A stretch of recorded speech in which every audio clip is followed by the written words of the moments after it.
UP की जो कानून व्यवस्था आज जो है ना, उसके बारे में तो आप ना ही पूछो तो बेहतर है। ये लोग ये बोलते हैं कि इसमें महिलाएं रात को 12 बजे गहने लाद के घूम रही हैं। दिखा दो कितनी महिलाएं घूम रही है गहने लाद के। लेकिन नंबर 1 उत्तर प्रदेश, ये तो देखिए बड़े बड़े होर्डिंग पोस्टर लग रहे हैं सारी सब जगह। कौन लगवा रहा? भारतीय जनता पार्टी लगवा रही है, अखिलेश ने लगवाया हो या राहुल गांधी ने लगवाया हो या विपक्ष के किसी नेता ने लगवाया? बता दो आप।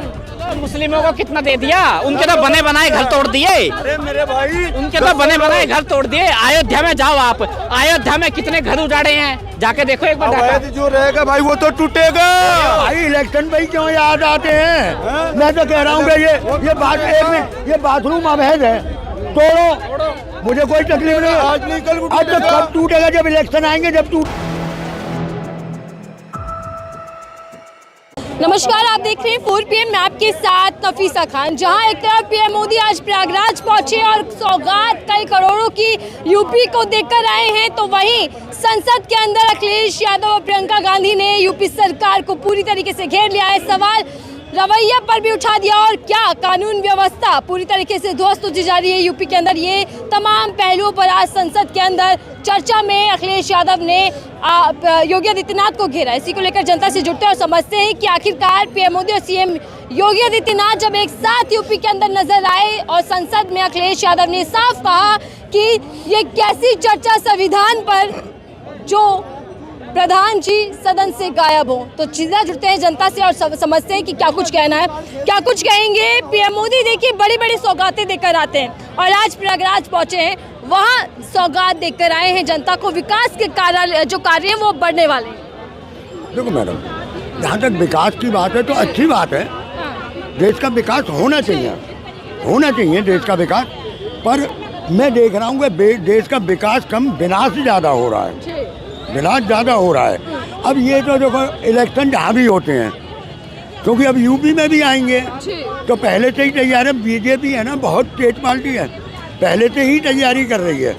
और रह गई यहाँ तक प्रियंका गांधी आज जो सदन में गढ़ दी हैं। अच्छा है मैडम, विपक्ष है ना, हमेशा सशक्त होना चाहिए, जब भी जनता की भलाई के काम होंगे। जैसे पहले इनकी 303 या 305 जो भी सीट थी, इन्होंने अपना मन मर्जी से किया, जो भी करना था मन मर्जी से किया। अच्छा। और क्या होता था कि हमारे सभापति सांसदों को ही सस्पेंड कर देते। 100-150 सांसद सस्पेंड किए, ये मेरे ख्याल से हिंदुस्तान के इतिहास में पहली बार था। अब ऐसा नहीं है, अब सभापति भी मुंह छुपा रहे हैं। और मोदी जी तो पता नहीं, जब कहीं सुनने की या बात करने की बात आती है तो मोदी जी गायब ही हो जाते हैं। अब उन्हें आज जवाब देना है या कल जवाब देना है। तो देखो जवाब क्या देना है, मैं आपको पहले ही बता देता हूँ कि कांग्रेस ने कुछ नहीं किया, तुष्टीकरण की राजनीति करती है, ये जनता की भलाई नहीं चाहते। अरे जनता की भलाई करो, कौन नहीं चाहता, कौन तुम्हारा साथ नहीं देगा, पर करो तो सही। ये चुनावी जुमले हैं ना, मैंने अब तक देखा बीजेपी ने सिर्फ चुनावी जुमले ही दिए हैं, क्योंकि सन 2014 से देख रहे हैं ये लो और 2 करोड़ नौकरी लो, ये लो, आज तक किसी को मिली क्या नौकरी? तो ये इनका चुनावी जुमला अब कितना धरातल पे उतरेगा ये आने वाला वक्त बताएगा। थोड़ा सा डराएगा क्या संसद के अंदर अखिलेश यादव ने यूपी सरकार को घेर लिया, क्योंकि कई बड़े हमले प्रियंका गांधी और अखिलेश जी ने किए हैं और यहाँ तक कि कानून व्यवस्था पर बड़े सवाल उठाते हैं। भाई देखिए, कानून व्यवस्था के ऊपर तो सवाल उठने चाहिए। हेलीकॉप्टर वाला जो कांड हुआ था, आपने देखा होगा, हेलीकॉप्टर चोरी हो गया। ये लोग कहते हैं डबल इंजन की सरकार है, डबल इंजन की सरकार है। और कानून व्यवस्था की बात तो यूपी में तो आप लोग की ही मत, करिए ही मत। पहली बात तो आपने देखा होगा, अभी जो उपचुनाव जो हुए हैं कुछ ही दिन पहले, उपचुनाव में जो महिलाएं थी उनको वोट नहीं डालने दिया। किसने रोका था? कोई सरकार नहीं आई थी, कोई नेता नहीं आया था, पुलिस आई थी। किसने अधिकार दिया है पुलिस को देश की जनता को वोट डालने से रोकने का? चुनाव आयोग उनको नहीं रोक सकता, कानून उनको नहीं रोक सकता, कोर्ट उनको नहीं रोक सकती, नेता उनको नहीं रोक सकता, लेकिन उत्तर प्रदेश की पुलिस उनको रोकती है। क्यों भाई? पिस्तौल तान कर, वो भी महिलाओं के ऊपर, और वो भी महिलाओं के ऊपर पिस्तौल तान के उनको वोट डालने का अधिकार नहीं है। क्यों भाई? देखो, ये जो भारतीय जनता पार्टी है ना, इसको चुनाव के समय ही लोगों के बीच में एक डर का माहौल पैदा करना है, ताकि इनको वोट बैंक मिले, इनका वोट बैंक और भी अच्छा बने। और भारतीय जनता पार्टी की शुरू से ये आदत रही है, जैसे ही चुनाव सर पे आते हैं ये कोई ना कोई ऐसा मुद्दा लेके आते हैं। आपने देखा होगा अभी ये इसमें पिछले इलेक्शन में इन्होंने बोलता बटेंगे तो कटेंगे, 80-20 का नारा भी दिया 80-20 का नारा भी दिया था। भाई बांट कौन रहा है और काट कौन रहा? बांटने वाले भी तुम लोग हो, फिर काटने वाले भी तुम लोग हो। और कौन है काटने वाला? बांटने वाला कौन है? इनके अलावा और कोई नहीं है। भाई जैसे ही देश में चुनाव आते हैं ना, ये लोग कोई ना कोई ऐसा टॉपिक लेके आते हैं कि देश की जनता ये देखती है कि भाई अब करे तो करे क्या, वोट डाले तो डाले किसको। जनता को भी ये लोग ना बदगलाते हैं, फंसाते हैं। न्यायपालिका इनके इशारों पे काम कर रही है, पुलिस इनके इशारों पे काम कर रही है, इलेक्शन कमिश्नर इनके इशारों पे काम कर रहा है। आपने देखा होगा हरियाणा इलेक्शन में जिस विधानसभा से भारतीय जनता पार्टी के कैंडिडेट को भगाया गया है, वहां से ही वो पूर्ण बहुमत से जीत रहा है। क्यों भाई? भाई जनता तो इनको नकार रही है, इनको भगा रही है अपने विधानसभा से, लेकिन फिर भी उनको पूर्ण बहुमत से जीत मिल रही है। जनता के अलावा जनता ही भगा रही है और जनता ही वोट देने वाली है, तो वोट इनको दे कौन रहा है? कहां से वोट दे रहा है? देखो जब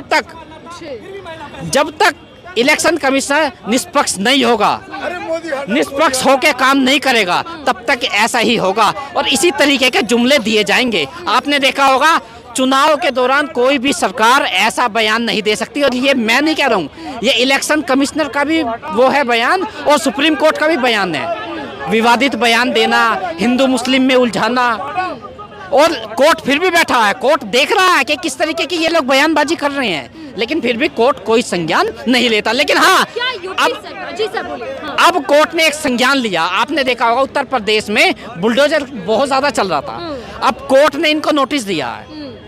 कोर्ट ने बोला है कि किसी का भी घर ऐसे नहीं गिराओगे, अगर घर गिराओगे तो 15 दिन का अल्टीमेटम दोगे कोर्ट को, और कोर्ट ये डिसाइड करेगा कि इनके साथ में क्या करना। कहीं भी अगर किसी के बच्चे ने कोई पत्थर चला दिया, मान लो अगर घर के किसी छोटे बच्चे ने अगर कोई क्राइम किया, तो ये थोड़ी है कि उसका पूरा घर गिरा दोगे। घर में एक ईंट लगाने में ना इंसान की पूरी जिंदगी गुजर जाती है। तो क्या ये माना जाए कि यूपी सरकार जो है संविधान के खिलाफ चल रही है, काम कर रही है? बिल्कुल काम कर रही है, बिल्कुल का। भाई प्रधानमंत्री जी को ये संविधान ने ये अधिकार कब से दे दिया कि इस तरीके के बयान दो, भड़काऊ भाषण दो।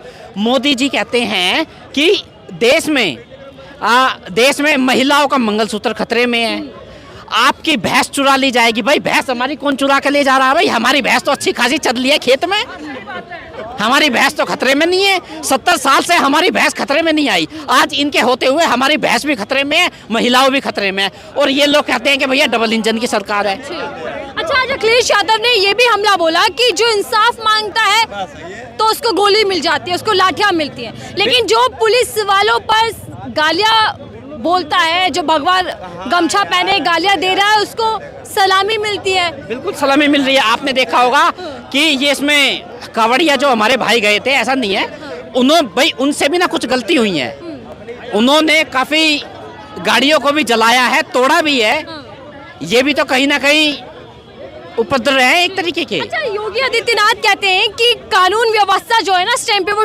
ठोस हो गई है, मजबूत हो गई है, जो अपराधी है थर-थर कांपता है। तो फिर ये जो मामले सामने आ रहे हैं, कौन कह रहा है मैडम इस बात को? योगी जी सरकार कहती है, हाँ के साथ कहती है, बिल्कुल थर-थर कांप रहा है, लेकिन थर-थर ना इसमें किससे कांप रहा है? कौन है, किससे कांप रहा? अगर भारतीय जनता पार्टी का नेता या उनका बच्चा कोई अपराध कर दे तब कानून व्यवस्था इनको नहीं दिखाई देती, और अगर कोई मुस्लिम कर दे तो इनका बुलडोजर भी तैयार है और सरकार भी तैयार है और इनकी वो पुलिस भी तैयार है। क्यों भाई? मतलब अगर मुस्लिमों ने कुछ कर दिया तो उसके लिए पुलिस हमेशा तैयार रहती है। ये कहाँ का शासन भेदभाव की अभी सुनो ना, यूपी में इतनी बढ़िया कानून व्यवस्था है। अभी 2 दिन पहले आपने न्यूज पढ़ी होगी, देखा होगा कि एक दरोगा का सिर काट के ले गए, एक थानेदार का सिर काट के ले गए। इतनी बढ़िया कानून व्यवस्था है यूपी में। तो सबसे बड़ी वजह क्या है मैडम, कि जो अपराध होते हैं ना, एक तो ये चैनल वाले नहीं दिखाते, न्यूज वाले नहीं दिखाते, हाँ बुलडोजर जरूर दिखाएंगे। अब तो बुलडोजर भी बंद हो रहा है, सुप्रीम कोर्ट के भी आर्डर आ गए हैं कि कोई अब सर्वे नहीं होगा। किसी मंदिर मस्जिद का सर्वे नहीं होगा, पर यूपी में होगा, क्योंकि योगी बाबा सुप्रीम कोर्ट से भी अपने ऊपर समझते हैं अपने आप को।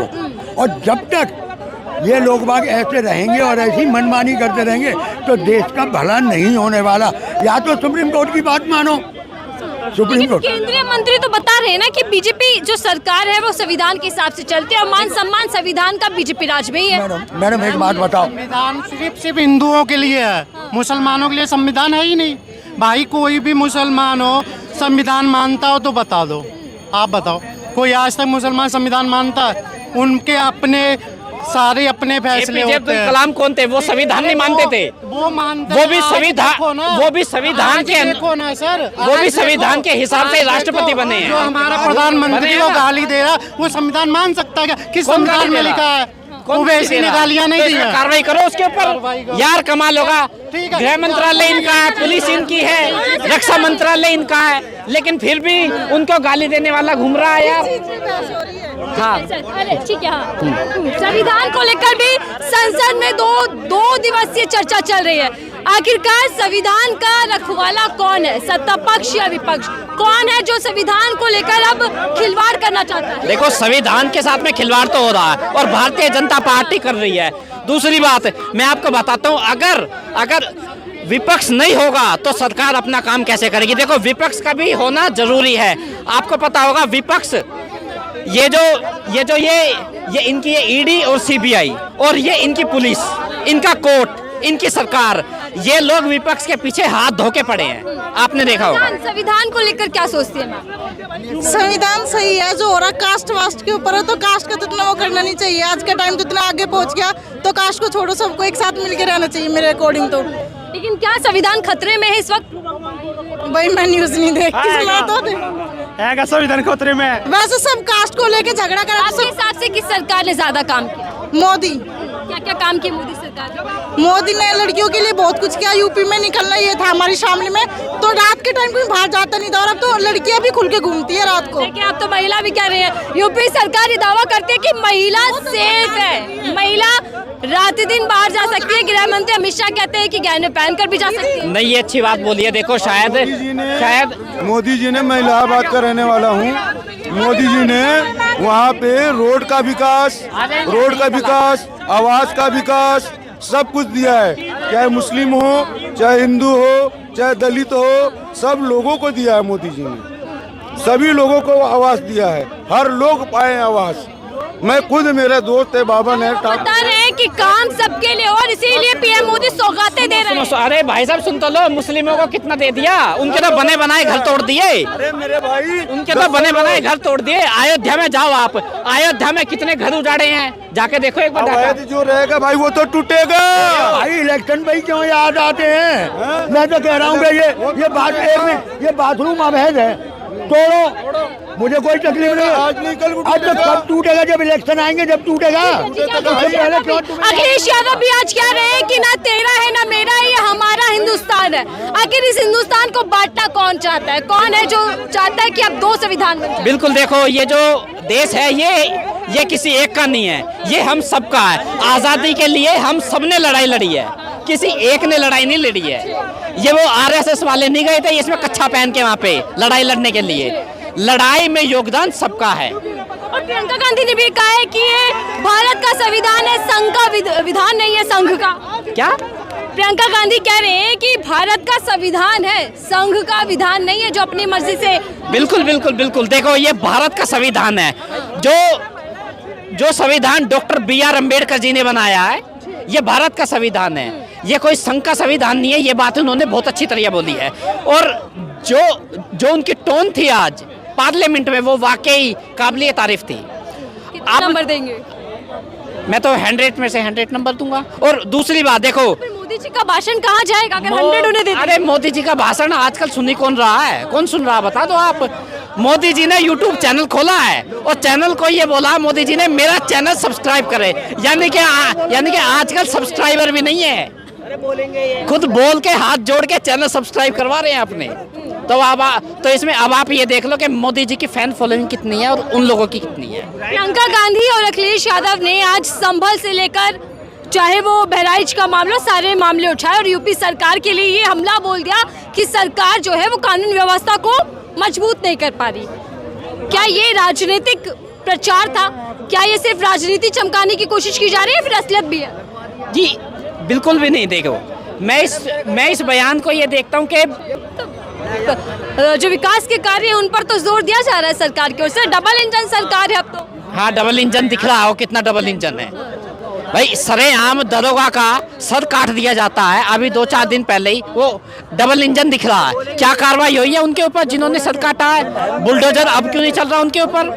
दरोगा का, आम आदमी का तो छोड़ दो, कोई सड़क पे चलता हुआ आम आदमी नहीं है, एक दरोगा का सर काट लिया। मैडम ठीक है, जिस तरीके से सरकार को घेरा यूपी की सरकार को, क्या लगता है कि क्या मुश्किलें बढ़ने वाली हैं डबल इंजन सरकार की? मुश्किलें तो बढ़ने वाली हैं। अगर ये लोग पार्लियामेंट में माइक बंद ना करे तो मुश्किलें तो बढ़ेंगी। तो जनता की बीच में ये भी चर्चा है कि माइक बंद हो जाए। हाँ, माइक बंद होता है। अरे ओम बिरला तो खुद इशारा कर देते हैं।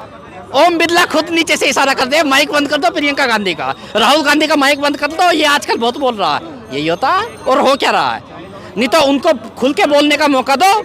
और इसमें टीवी पे जितने मोदी जी को दिखाया जाता है उतना विपक्ष के नेता को दिखाओ, फिर देखो टक्कर कितनी होती है। मैडम अभी आपने कहा विकास हो रहा है, विकास हो रहा है। मुझे तो लग रहा है बड़ी बड़ी सौगातें दे रहे, कई करोड़ के प्रोजेक्ट दे रहे हैं मोदी जी, पर विकास इतना हो रहा है।